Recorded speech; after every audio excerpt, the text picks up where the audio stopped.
Bonjour, bienvenue sur la Bonne Morgane. J'espère que vous allez bien. J'ai ri à cause du bonjour.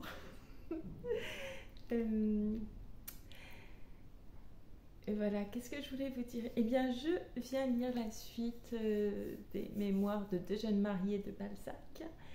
Et vous devez vous dire, mais ça y est, elle sort sa panoplie d'intellectuels avec ses lunettes. Eh bien, pas du tout. Déjà parce que je ne suis pas ce qu'on appelle une intellectuelle et que je ne prétends pas en être une. Et d'ailleurs, je serais incapable de vous donner une définition de ce qu'est une intellectuelle vraiment. Mais je ne crois pas en être une, non, ça c'est certain. Et même si je suis pourvue d'intelligence comme vous tous. Voilà, tout ça c'est dit. Non, alors oui, je souffre de migraine ophtalmique, tout simplement. C'est aussi la raison pour laquelle parfois je reste quelques jours sans publier, parce que je ne peux pas regarder un écran dans ces cas-là, y compris un écran d'ordinateur. C'est pratique pour la lecture. Voilà, je suis très heureuse d'avoir ces lunettes avec cet anti-reflet si performant. Pardon. Bon, je dis des bêtises, j'arrête. Je crois que je vais ôter les lunettes pour la lecture. Normalement, j'ai des lentilles, là je n'aurai rien. On va voir ce que ça va donner. Au pire, vous ne verrez pas cette vidéo. Je vous remercie beaucoup en tout cas pour votre patience et votre tolérance quand vous m'écoutez. Merci. Ah non, c'est impossible. C'est impossible, je suis trop myope. Donc excusez-moi. Chapitre 27. Louise de Macumer à René de l'Estorade, octobre 1825. Je ne t'ai plus rien écrit, chère, depuis le mariage de la mairie, et voici bientôt 8 mois. Quant à toi, pas un mot. Cela est horrible, madame. Eh bien, nous sommes donc partis en poste pour le château de Chantepleurs, la terre achetée par Macumer en Nivernais, sur les bords de la Loire, à 60 lieues de Paris. Nos gens, moi ma femme de chambre, y étaient déjà, nous attendaient, et nous y sommes arrivés avec une excessive rapidité le lendemain soir. J'ai dormi depuis Paris jusqu'au-delà de Montargis. La seule licence qu'ait prise mon seigneur et maître a été de me soutenir par la taille et de tenir ma tête sur son épaule, où il avait disposé plusieurs mouchoirs. Cette attention quasi maternelle qui lui faisait vaincre le sommeil m'a causé je ne sais quelle émotion profonde. Endormie sous le feu de ses yeux noirs, je me suis réveillée sous leur flamme, même ardeur, même amour. Mais des milliers de pensées avaient passé par là. Il avait baisé 2 fois mon front. Nous avons déjeuné dans notre voiture à Briare. Le lendemain soir, à 7h30, après avoir causé comme je causais avec toi à Blois, admirant cette Loire que nous y admirions, nous entrions dans la longue et belle avenue de tilleuls, d'acacias, de sycomores et de mélèzes qui mène à Chantepleurs. À 8h nous dînions, à 10h nous étions dans une charmante chambre gothique embellie de toutes les inventions du luxe moderne. Mon Felipe, que tout le monde trouve laid, m'a semblé bien beau, beau de bonté, de grâce, de tendresse, d'exquise délicatesse. Des désirs de l'amour, je ne voyais pas la moindre trace. Pendant la route, il s'était conduit comme un ami que j'aurais connu depuis 15 ans. Il m'a peint comme il sait peindre. Il est toujours l'homme de sa première lettre. Les effroyables orages qu'il a contenus et qui venaient mourir à la surface de son visage.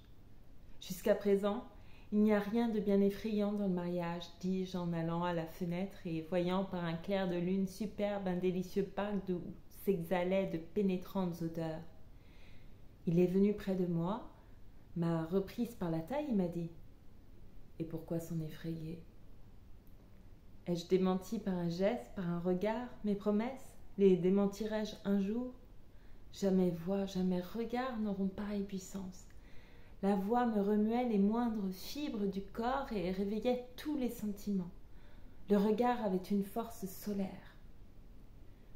Oh, lui ai-je dit, combien de perfidie mauresses n'y a-t-il pas dans votre perpétuel esclavage? Ma chère, il m'a comprise. Ainsi, belle biche, si je suis restée quelques mois sans t'écrire, tu devines maintenant pourquoi. Je suis forcée de me rappeler l'étrange passé de la jeune fille pour t'expliquer la femme. Renée, je te comprends aujourd'hui. Ce n'est ni à une amie intime, ni à sa mère, ni peut-être à soi-même qu'une jeune mariée heureuse peut parler de son heureux mariage. Nous devons laisser ce souvenir dans notre âme comme un sentiment de plus qui nous appartient en propre et pour lequel il n'y a pas de nom. Comment? On a nommé un devoir les gracieuses folies du cœur et l'irrésistible entraînement du désir. Et pourquoi?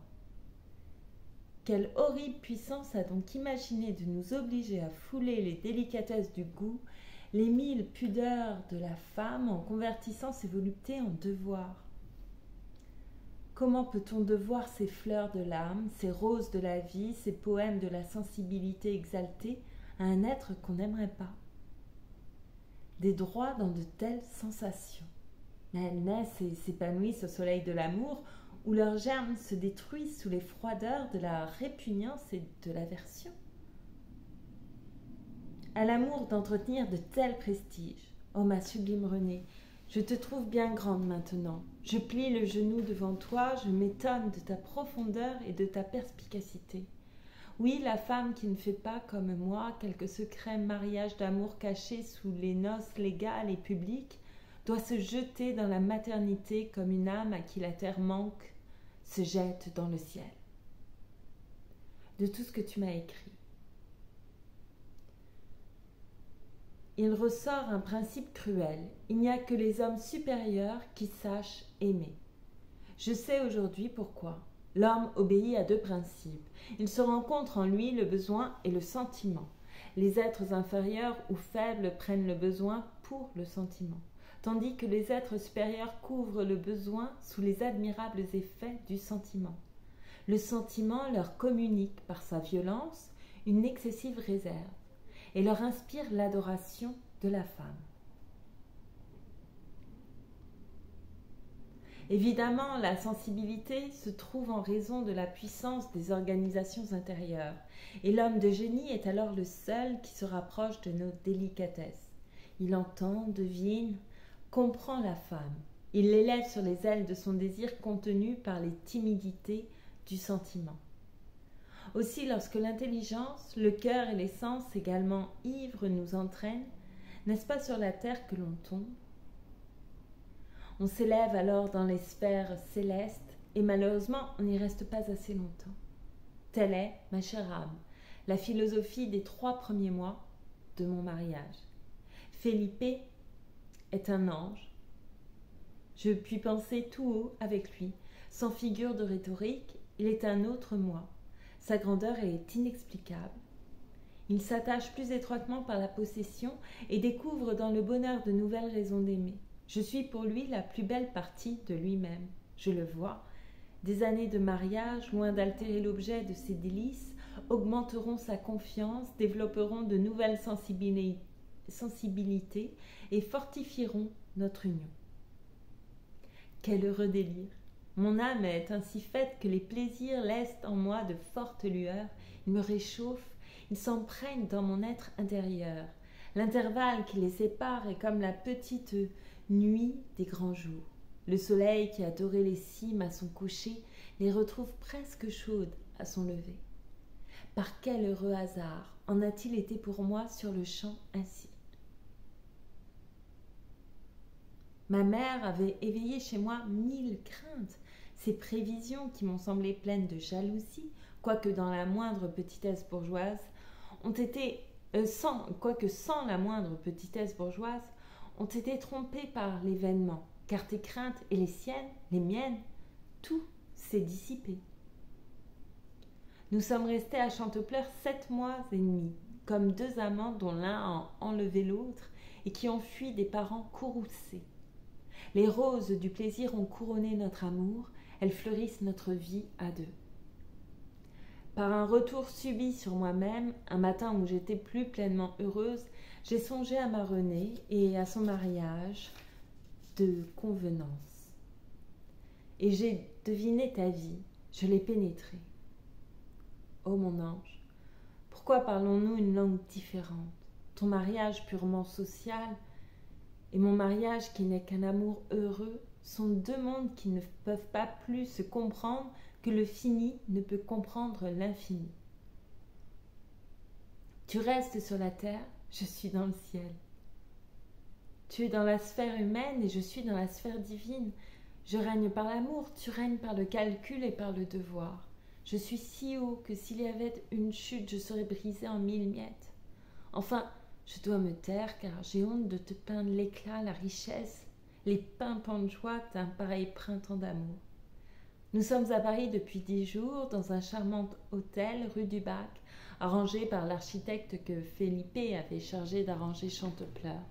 Je viens d'entendre, l'âme épanouie par les plaisirs permis d'un heureux mariage, la céleste musique de Rossini que j'avais entendue, l'âme inquiète, tourmentée à mon insu par les curiosités de l'amour.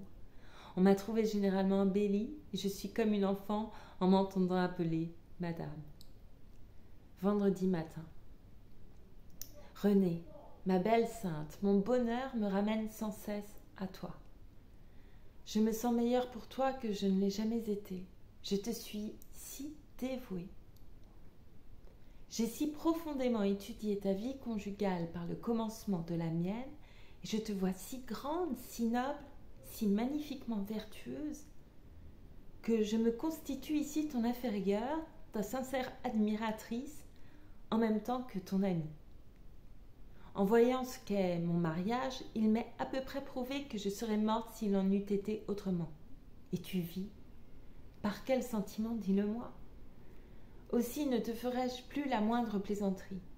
Hélas, la plaisanterie, mon ange, est fille de l'ignorance, on se moque de ce qu'on ne connaît point. Là où les recrues se mettent à rire, les soldats éprouvés sont graves, m'a dit le comte de Chaulieu, pauvre capitaine de cavalerie qui n'est encore allé que de Paris à Fontainebleau et de Fontainebleau à Paris. Aussi, ma chère aimée, devinai-je que tu ne m'as pas tout dit. Oui, tu m'as voilé quelques plaies. Tu souffres, je le sens. Je me suis fait, à propos de toi, des romans d'idées en voulant, à distance et par le peu que tu m'as dit de toi, trouver les raisons de ta conduite. Elle s'est seulement essayée au mariage, pensai-je un soir, et ce qui se trouve bonheur pour moi n'a été que souffrance pour elle. Elle en est pour ses sacrifices et veut limiter leur nombre. Elle a déguisé ses chagrins sous les pompeux axiomes de la morale sociale. Ah, Renée, il y a cela d'admirable que le plaisir n'a pas besoin de religion, d'appareil ni de grands mots. Il est tout par lui-même, tandis que pour justifier les atroces combinaisons de notre esclavage et de notre vassalité, les hommes ont accumulé les théories et les maximes. Si tes immolations sont belles, sont sublimes, mon bonheur, abrité sous le poil blanc et or de l'église et paraphé par le plus maussade des mers, serait donc une monstruosité? Pour l'honneur des lois, pour toi, mais surtout pour rendre mes plaisirs entiers, je te voudrais heureuse, ma Renée. Oh, dis-moi que tu te sens venir au cœur un peu d'amour pour celui qui t'adore. Dis-moi que la torche symbolique et solennelle de l'hyménée n'a pas servi qu'à t'éclairer des ténèbres. Car l'amour, mon ange, est bien exactement pour la nature morale ce qu'est le soleil pour la terre. Je reviens toujours à te parler de ce jour qui m'éclaire et qui, je le crains, me consumera. Chère Renée, toi qui disais dans tes extases d'amitié sous le berceau de vigne au fond du couvent, je t'aime tant, Louise, que si Dieu se manifestait, je lui demanderais toutes les peines et pour toi toutes les joies de la vie. Oui, j'ai la passion de la souffrance. Eh bien, ma chérie, aujourd'hui je te rends l'appareil et demande à grands cris à Dieu de nous partager mes plaisirs. Écoute, j'ai deviné que tu t'es faite ambitieuse sous le nom de Louis de l'Estorade. Eh bien, aux prochaines élections, fais-le nommer député, car il aura près de 40 ans, et comme la Chambre ne s'assemblera que 6 mois après les élections, il se trouvera précisément de l'âge requis pour être un homme politique. Tu viendras à Paris, je ne te dis que cela. Mon père et les amis que je vais me faire vous apprécieront, et si ton vieux beau-père veut constituer un majorat, nous t'obtiendrons le titre de comte pour Louis. Ce sera déjà cela. Enfin, nous serons ensemble. Chapitre 28. René de l'Estorade à Louise de Macumer. Décembre 1825. J'essaie de vous éviter les reflets. Ma bienheureuse Louise, tu m'as éblouie. J'ai pendant quelques instants tenu ta lettre où quelques-unes de mes larmes brillaient au soleil couchant, les bras lassés, seule sous le petit rocher aride au bas duquel j'ai mis un banc. Dans un énorme lointain, comme une lame d'acier, reluit la Méditerranée. Quelques arbres odoriférants ombragent ce banc où j'ai fait transplanter un énorme jasmin, des chèvrefeuilles et des genêts d'Espagne. Quelques jours, le rocher sera couvert en entier par des plantes grimpantes. Il y a déjà de la vigne vierge de planter, mais l'hiver arrive et toute cette verdure est devenue comme une vieille tapisserie. Quand je suis là, personne ne m'y vient troubler. On sait que j'y veux rester seule.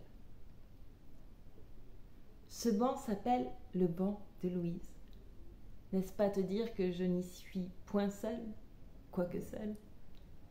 Si je te raconte ces détails, si menus pour toi, si je te peins ce verdoyant espoir qui, par avance, habille ce rocher nu, sourcilleux, sur le haut duquel le hasard de la végétation a placé l'un des plus beaux pins en parasol, c'est que je t'ai trouvé là des images auxquelles je me suis attachée.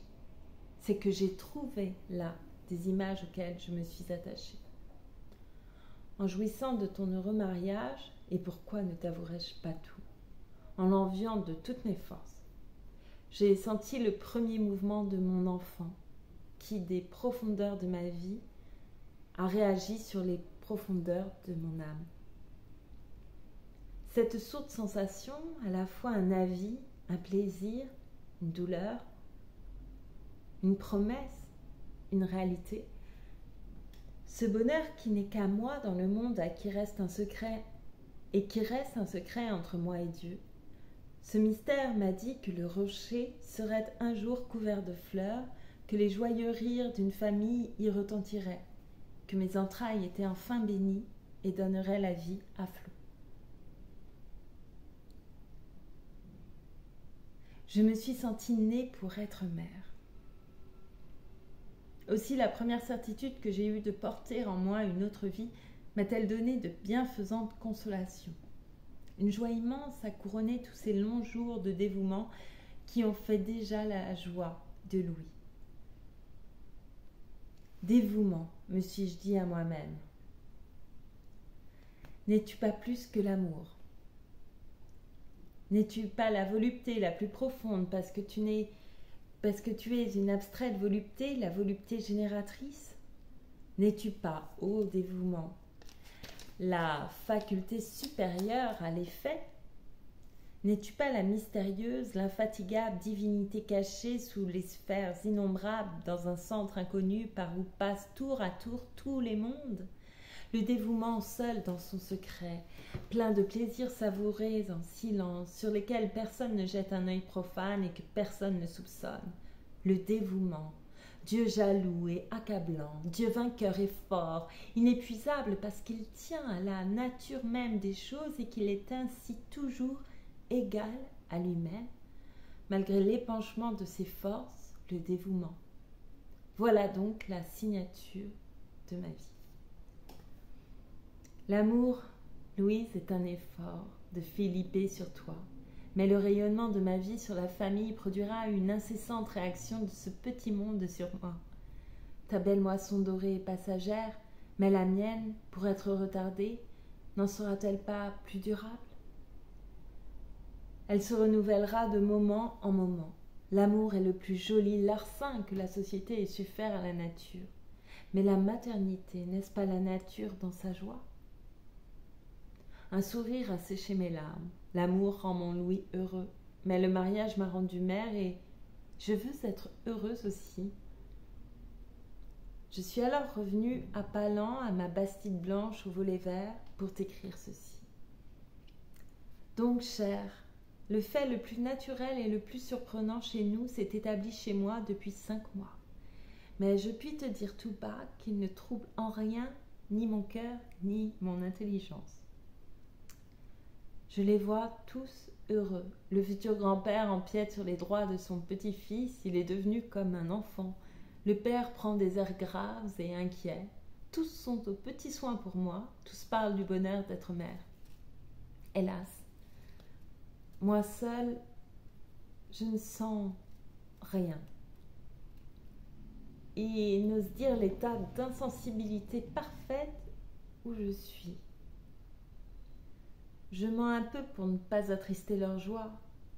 Comme il m'est permis d'être franche avec toi, je t'avoue que dans la crise où je me trouve, la maternité ne commence qu'en imagination.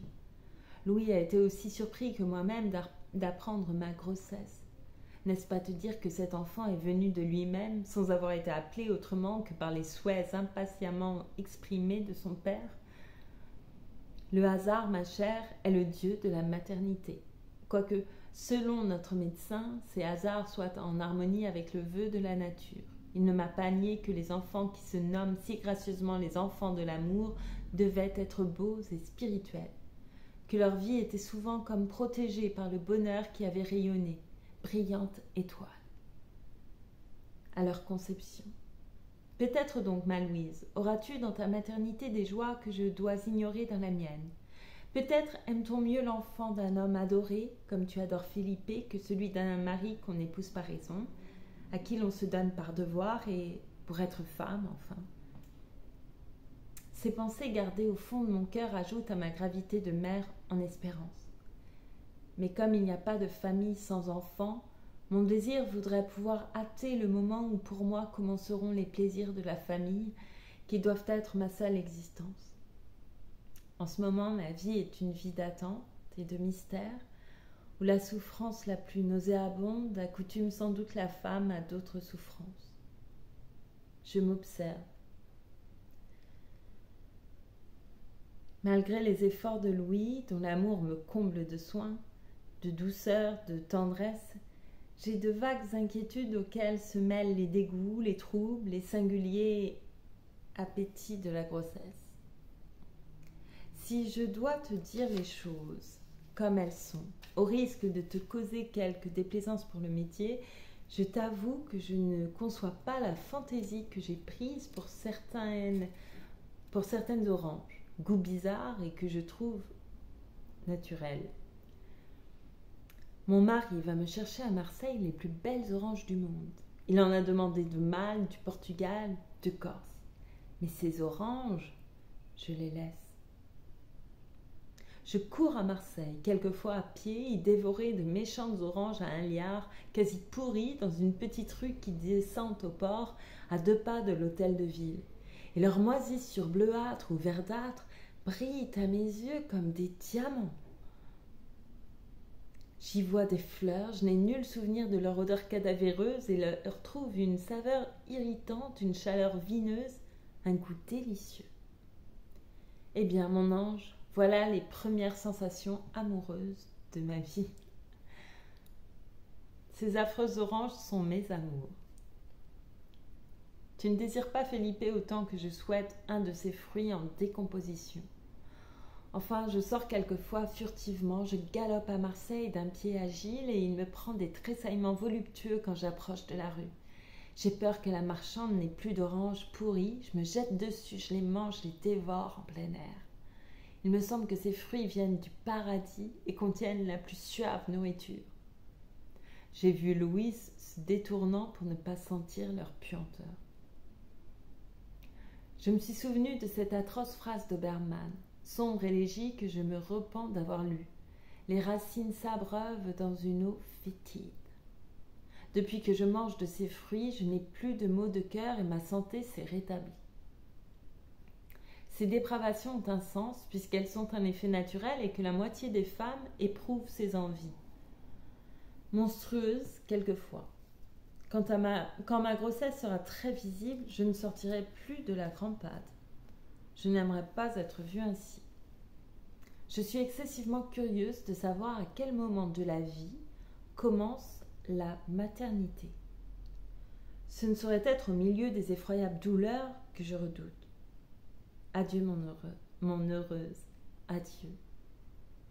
Toi en qui je renais et par qui je me figure ces belles amours, ces jalousies à propos d'un regard, ces mots à l'oreille et ces plaisirs qui nous enveloppent comme une autre atmosphère, un autre sang, une autre lumière, une autre vie. Ah mignonne, moi aussi je comprends l'amour. Ne te lasse pas de me tout dire. Tenons bien nos conventions. Moi, je ne t'épargnerai rien. Aussi te dirais-je, pour finir gravement cette lettre, qu'en te relisant, une invincible et profonde terreur m'a saisie. Il m'a semblé que ce splendide amour défiait Dieu. Le souverain maître de ce monde, le malheur, ne se courroucera-t-il pas de ne point avoir sa part de votre festin? Quelle fortune superbe n'a-t-il pas renversée? Ô Louise, n'oublie pas, au milieu de ton bonheur, de prier Dieu. Fais du bien, sois charitable et bonne. Enfin, conjure les adversités par ta modestie. Moi, je suis devenue encore plus pieuse que je ne l'étais au couvent depuis mon mariage. Tu ne me dis rien de la religion à Paris. En adorant Felipe, il me semble que tu t'adresses à l'encontre du proverbe plus au saint qu'à Dieu. Mais ma terreur est excès d'amitié. Vous allez ensemble à l'église et vous faites du bien en secret, n'est-ce pas? Tu me trouveras peut-être bien provinciale dans cette fin de lettre, mais pense que mes craintes cachent une excessive amitié. L'amitié comme l'entendait La Fontaine, celle qui s'inquiète et s'alarme d'un rêve, d'une idée à l'état de nuage. Tu mérites d'être heureuse, puisque tu penses à moi dans ton bonheur, comme je pense à toi dans ma vie monotone, un peu grise, mais pleine. Sobre, mais productive. Sois donc bénie. Chapitre 29 de Monsieur de l'Estorade à la baronne de Macumer. Décembre 1825. Madame, ma femme n'a pas voulu que vous apprissiez par le vulgaire billet de faire part un événement qui nous comble de joie. Elle vient d'accoucher d'un gros garçon, et nous retarderons son baptême jusqu'au moment où vous retournerez à votre terre de Chantepleurs. Nous espérons, René et moi, que vous pousserez jusqu'à la crampade et que vous serez la marraine de notre premier-né. Dans cette espérance, je viens de le faire inscrire sur les registres de l'état civil sous les noms d'Armand Louis de l'Estorade. Notre cher René a beaucoup souffert, mais avec une patience angélique. Vous la connaissez, elle a été soutenue dans cette première épreuve du métier de mère par la certitude du bonheur qu'elle nous donnait à tous. Sans me livrer aux exagérations un peu ridicules des pères qui sont pères pour la première fois, je puis vous assurer que le petit Armand est très beau, mais vous le croirez sans peine quand je vous dirai qu'il a les traits et les yeux de René. C'est avoir eu déjà de l'esprit. Maintenant que le médecin et l'accoucheur nous ont affirmé que René n'a pas le moindre danger à courir, car elle nourrit, l'enfant a très bien pris le sein, le lait est abondant, la nature est si riche en elle. Nous pouvons, mon père et moi, nous abandonner à notre joie. Madame, cette joie est si grande, si forte, si pleine, elle anime tellement toute la maison, elle a tant changé l'existence de ma chère femme que je désire pour votre bonheur qu'il en soit ainsi promptement pour vous.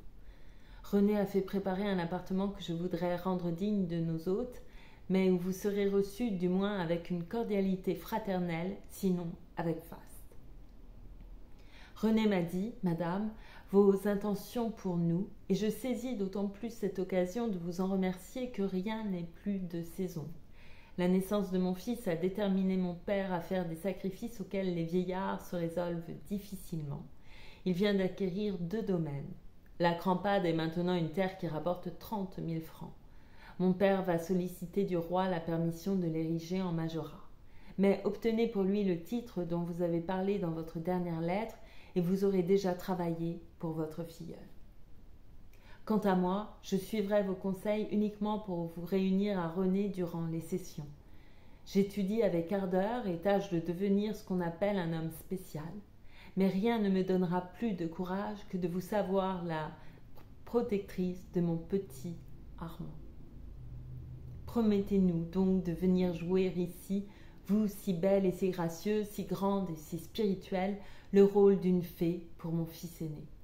Vous aurez ainsi, madame, augmenté d'une éternelle reconnaissance les sentiments d'affection respectueuse avec lesquels j'ai l'honneur d'être votre très humble et très obéissant serviteur, Louis de l'Estorade.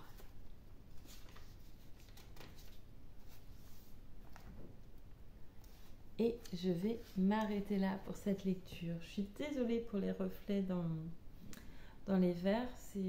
Alors ça me perturbe moi, j'espère que ça ne vous perturbe pas trop, que vous regardez juste ailleurs. Voilà, j'ai eu quelques hésitations dans les lectures aussi parce que à cause de ces problèmes de vue. Voilà. Donc excusez-moi pour tout ça, je ferai mieux la prochaine fois, mais il arrive qu'on soit moins en forme, c'est comme ça. En tout cas, je vous remercie beaucoup. Je vous remercie d'autant plus pour votre écoute. Vous voyez, je n'arrive pas à parler ce soir. Tout est lié. Donc, je vous remercie d'autant plus pour votre écoute. Et je vous dis à très bientôt. Prenez soin de vous. Et merci encore. Merci. À bientôt.